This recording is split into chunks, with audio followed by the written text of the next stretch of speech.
Muy buenas noches, amigos de Efecto Mundial. El crimen, el delito, el crimen organizado transnacional se ha convertido en uno de los principales desafíos de la comunidad internacional. La paz de muchísimas sociedades del mundo se encuentra en entredicho ante un fenómeno que ha ido creciendo, se ha ido haciendo cada vez más sofisticado y que amenaza la seguridad y la tranquilidad de las naciones. Incluso la economía internacional se encuentra afectada profundamente por este fenómeno. Este es el tema de esta noche.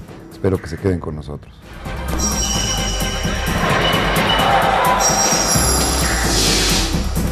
Esta noche el invitado es Antonio Mazzitelli, es el director de la Oficina de las Naciones Unidas contra la Droga y el Delito. Muy buenas noches, Antonio. Muy buenas noches, Enrique. Y gracias por estar en nuestro programa. No, gracias a ustedes, de verdad. En el tema este que tanto preocupa a los mexicanos desde hace prácticamente una década, y con el incremento que ha habido en cuanto a violencia y corrupción, tráfico de armas, el mismo desarrollo de México como un país, pues no solamente de tránsito, sino un papel más importante.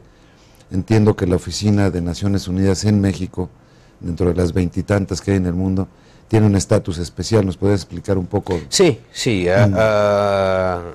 gracias a las excelentes relaciones y al liderazgo que México ha tomado en el tema de la lucha contra el crimen organizado, por la seguridad, por la justicia. El año pasado, en el noviembre del año pasado, se ha firmado un nuevo acuerdo que ha modificado la que es las relaciones entre UNODC y el gobierno de México, el Estado. La Federación Mexicana. Se ha transformado esa oficina de una oficina de cooperación técnica, eso es, una oficina que transmite y brinda apoyo, input de cooperación técnica de Naciones Unidas hacia México, en una oficina de enlace y partenariado. Eso es una oficina que conjuntamente desarrolla iniciativas, pruebas, modelos para solucionar problemas propios de México, pero siempre más problemas que son comunes a la región, Centroamérica, el Caribe, América Latina, y también a respaldar iniciativas que se toman a nivel de Naciones Unidas, como las últimas iniciativas lideradas por México para una evaluación del impacto de las convenciones internacionales en materia de droga.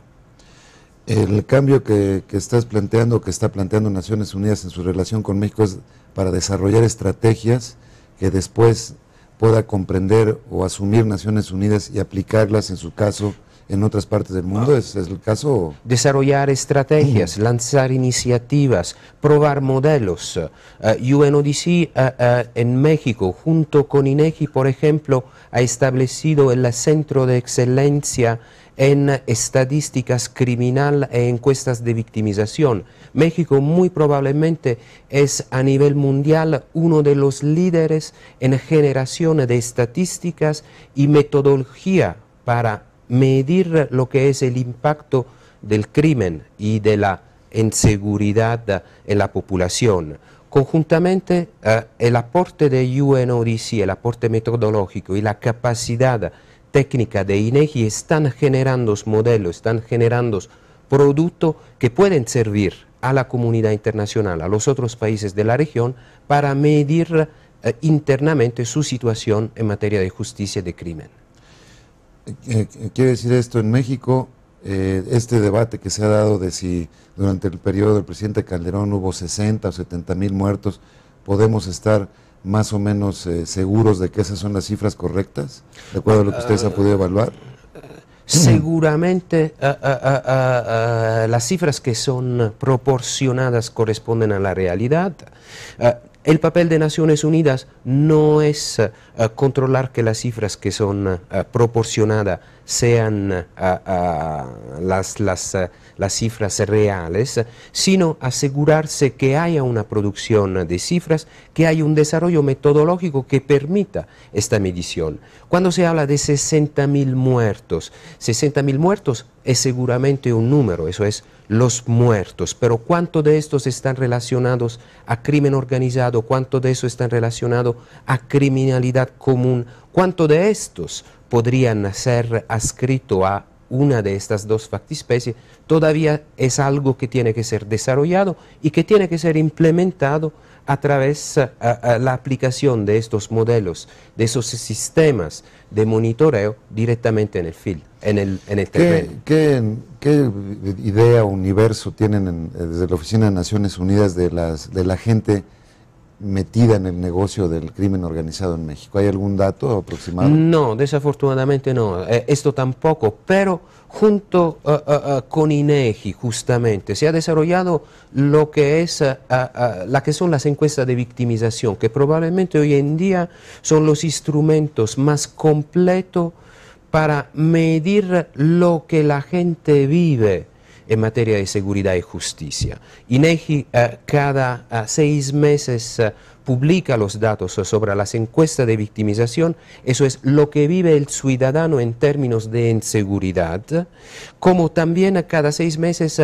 mide la que es la percepción de la seguridad por parte de los ciudadanos, que también es un indicador fundamental para medir justamente lo que piensa el ciudadano de su seguridad y de su entorno.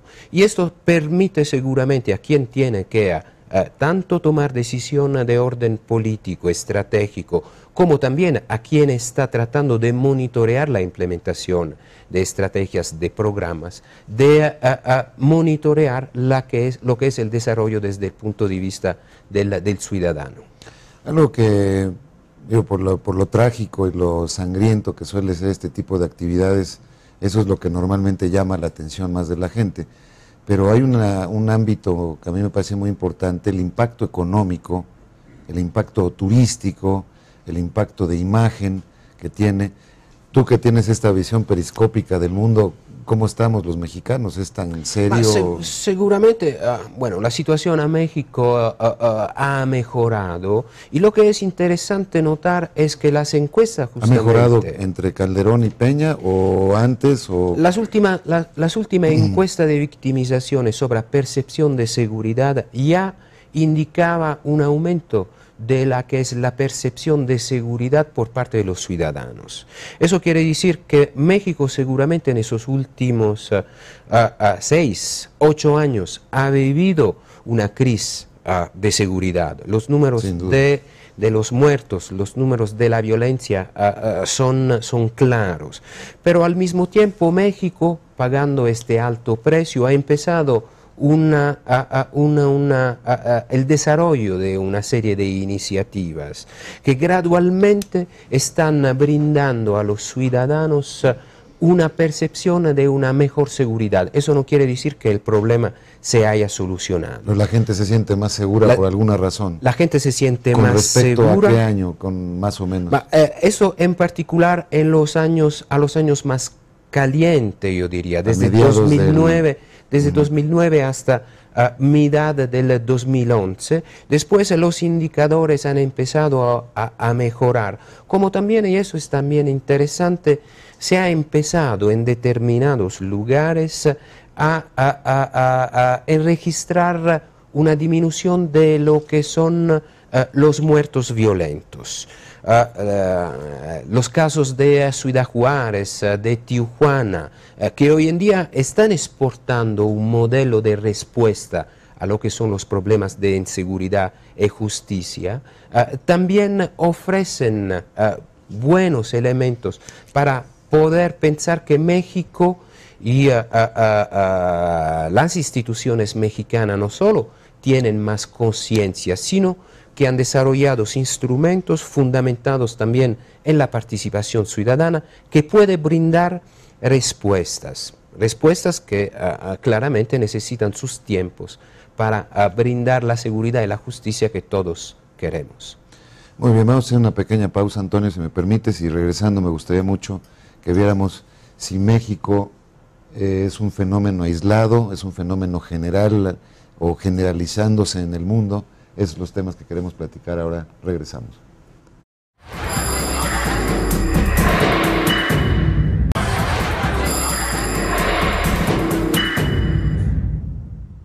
Regresamos en esta conversación con Antonio Mazzitelli, director de la Oficina de Naciones Unidas contra las Drogas y el Delito. Antonio, yo no soy experto en estos temas, tú sí lo eres, pero tengo la impresión de que es precisamente el carácter transnacional del crimen que cada vez, digamos, va más de la mano de la globalización, de la facilidad de comunicación, de transporte, en fin, de interacción, sea para lavado de dinero, sea para introducción de drogas o lo que sea, hace que me da la impresión, y creo que me corrija si estoy equivocado, de que hoy prácticamente no hay ningún país que solo pueda avanzar contra este fenómeno.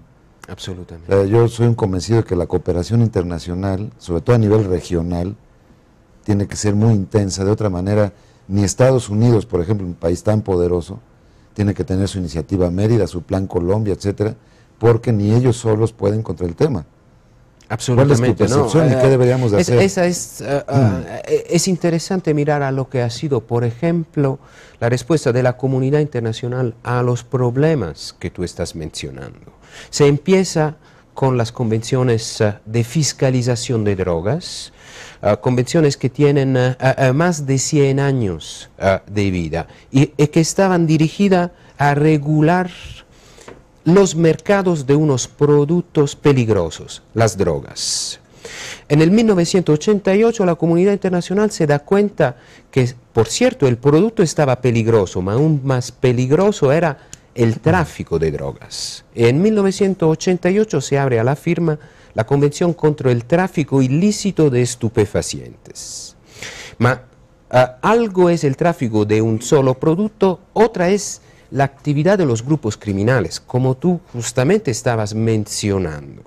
Grupos criminales que diversifican también sus negocios, que aprovechan mucho más de los estados de la aldea global, de los mercados que son siempre más globales. Un producto producido en Afganistán, en Colombia, se vende hoy en día en cualquier otro lado del mundo.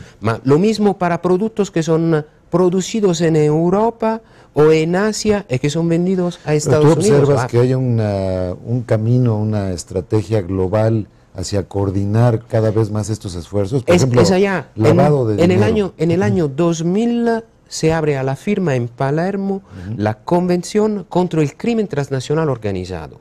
No es más un producto, drogas, no es más una actividad, el tráfico de droga, es el crimen transnacional organizado en todos sus mercados, exactamente. Eso es tratar de enfocar la acción preventiva y represiva en contra de las actividades del crimen transnacional. El problema del tráfico ilegal de drogas y de la violencia que éste genera, que no pocos dolores de cabeza le ha causado al gobierno mexicano, desde luego ha trascendido nuestras fronteras no solo hacia el norte, sino también hacia el sur. La relación entre México y Estados Unidos y la guerra que declaró Calderón al narcotráfico la puso a Centroamérica en una situación difícil, delicada, donde al corretear a los narcotraficantes mexicanos, muchos de ellos encontraron en Centroamérica territorio para poder desde ahí hacer sus operaciones de tránsito de la droga, de la cocaína que viene del sur del sur de Centroamérica, de los países del sur, hacia Estados Unidos. Realidad que se complejiza al punto de la tragicómica paradoja de que por lo menos en 2 estados de la Unión Americana, Washington y Colorado, hoy por hoy el consumo, por ejemplo, de marihuana con fines recreativos es una actividad legal, situación que para México representa un dilema en absoluto menor. ¿Y qué le vamos a decir a las familias de los muertos, a las familias de los policías asesinados, a las familias de los militares, a los miles y miles de mexicanos que tienen un familiar muerto por rivalidad criminal, por daños colaterales o por lo que sea, para decirles, nos estuvimos matando para algo que allá es legal con fines recreativos? Me parece un drama. Y es que si en México la violencia campea producto del combate a las bandas narcotraficantes, no parece muy congruente que en Estados Unidos, el principal mercado receptor de drogas ilícitas del mundo, así graciosamente se comience a legalizar su consumo, por lo que la ineludible alternativa de México parece no poder ser otra que decirle a Washington, defínete. ¿Qué le toca al gobierno mexicano? Yo creo que 2 cosas. o buscar una definición pronta de Estados Unidos sobre el tema de las drogas, o cabildear de modo profundo para que la administración federal impugne estas decisiones, que generan un problema adicional para México. Lo cierto es que la necesidad de una coordinación multilateral para afrontar el problema del tráfico de drogas, de su consumo y de la violencia que genera, entre el ámbito académico y el diplomático, hay amplias, muy amplias coincidencias. Creo que hoy el presidente Peña se plantea o debería plantearse una meta muy importante, que es encontrar el espacio para que entre Estados Unidos, Centroamérica y México se rediseñe o se diseñe una estrategia que ataque al crimen organizado, pero que al mismo tiempo proteja el territorio que ha sido usado y mal usado por quienes trafican la droga y que ha hecho que otros crímenes florezcan y que hoy no sea solamente el paso de la droga, sino los secuestros, el tráfico de gente, el tráfico de órganos y una serie de horrores más. Lo que es un hecho es que cualquier posible solución al problema de las drogas tanto en México como en Estados Unidos tendrá que involucrar a casi la totalidad de las naciones del hemisferio occidental.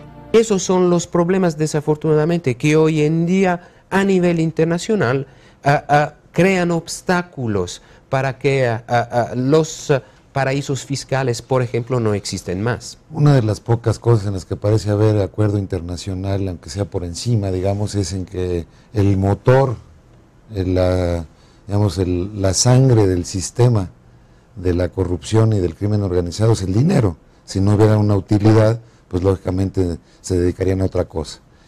Pero curiosamente, el índice de criminales que son arrestados por ese crimen, el crimen del lavado de dinero, es probablemente el más bajo de todos. Se encuentran muchos más que están en tráfico de estupefacientes, o en trata de personas, o en trata de migrantes. Ese es un tema que me gustaría que analizáramos. Vamos a hacer un pequeño corte y regresamos con este tema que me parece muy delicado. Volvemos.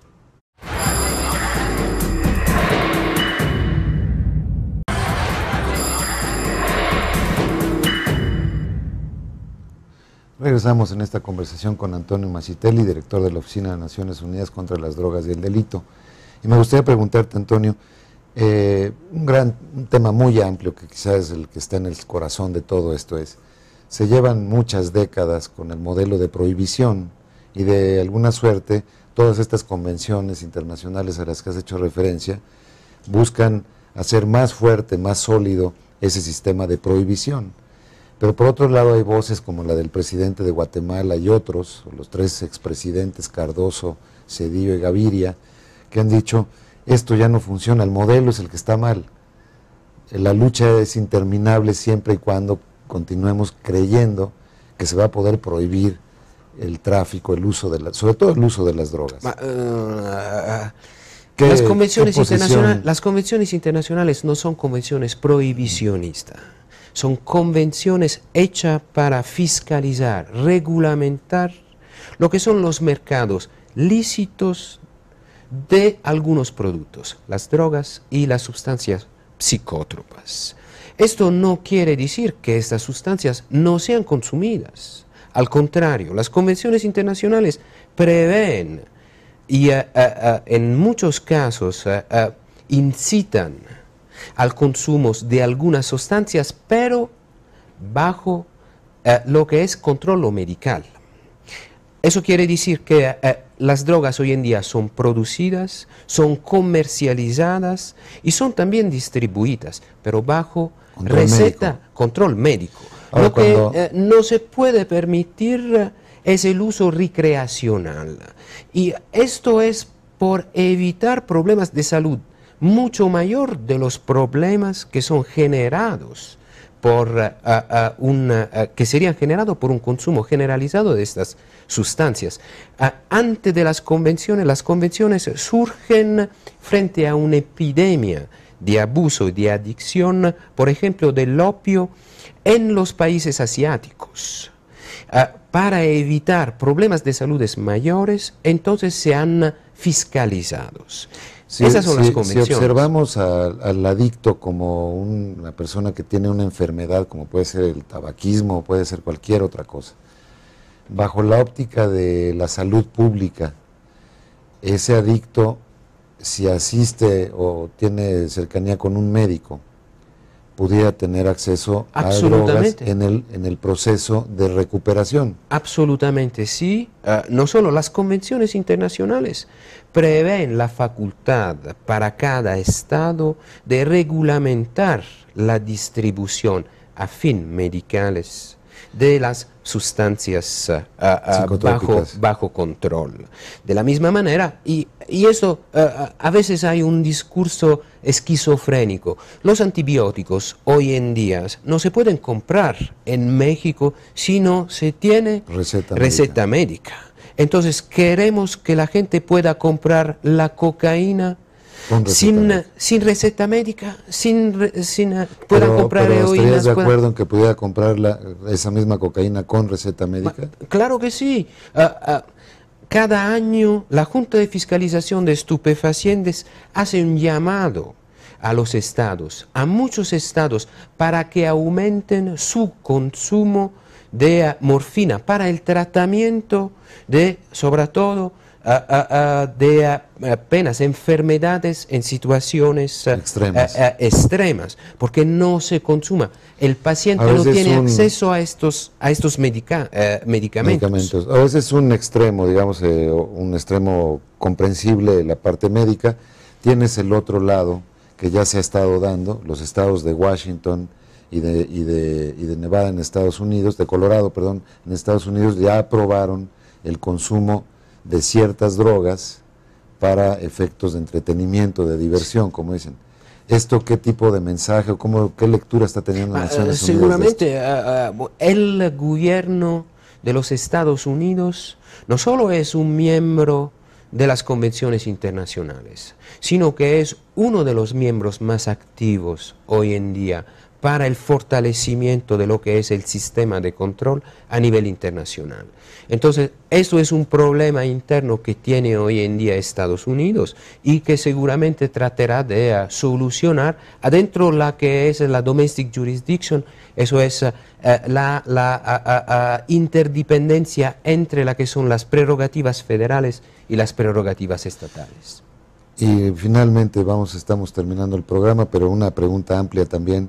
Desde la perspectiva de Naciones Unidas a futuro, ¿tú observas que este fastidio tan enorme y comprensible que hay en las sociedades del mundo por la violencia, la corrupción que genera, el miedo que mete el crimen organizado transnacional, lleve a que las sociedades vayan contemplando más el tema de la legalización?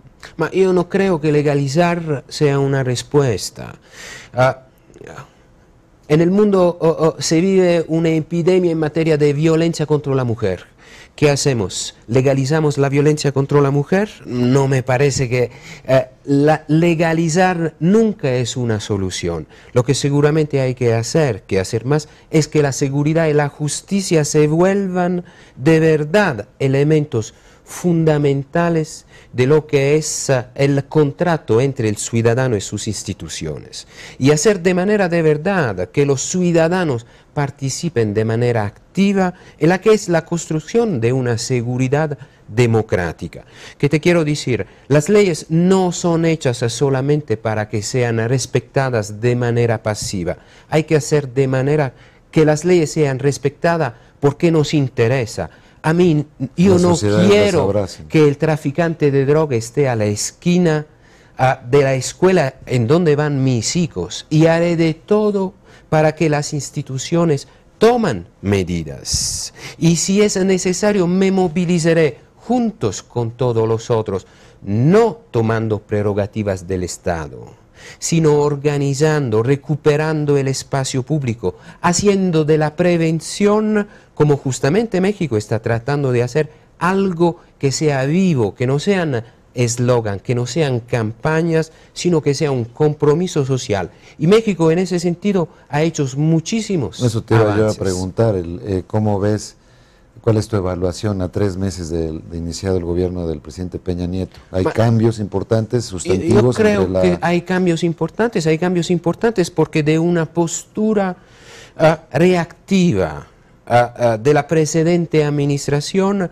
hoy en día se ha puesto el tema de la prevención, pero de una prevención real, de una prevención integrada al centro de lo que es la estrategia para la seguridad y la justicia. Una prevención que se articula no solo a través de la represión, de la seguridad, del control del territorio, sino siempre más a través de la educación, a través de las campañas de educación, de recuperación de los espacios públicos. El parque es mío también, el parque es de todos, entonces recuperando los espacios, recuperando la solidaridad, también se ocupan los espacios en donde la cultura criminal, en donde los mercados criminales se pueden desarrollar. Y eso seguramente es una inversión importante, una inversión hacia el futuro, una inversión, yo creo, para un México más seguro y más democrático. Pues así lo esperamos, Antonio, y te agradezco muchísimo tu presencia en el programa. Gracias Ojalá a ti. que periódicamente pudiéramos reunirnos para ver un poco la evaluación de Naciones Unidas sobre este fenómeno de tal importancia para los mexicanos. Muchas gracias. Gracias a ti, Enrique. Pues muy buenas noches, amigos de Efecto Mundial, y nos vemos la próxima semana.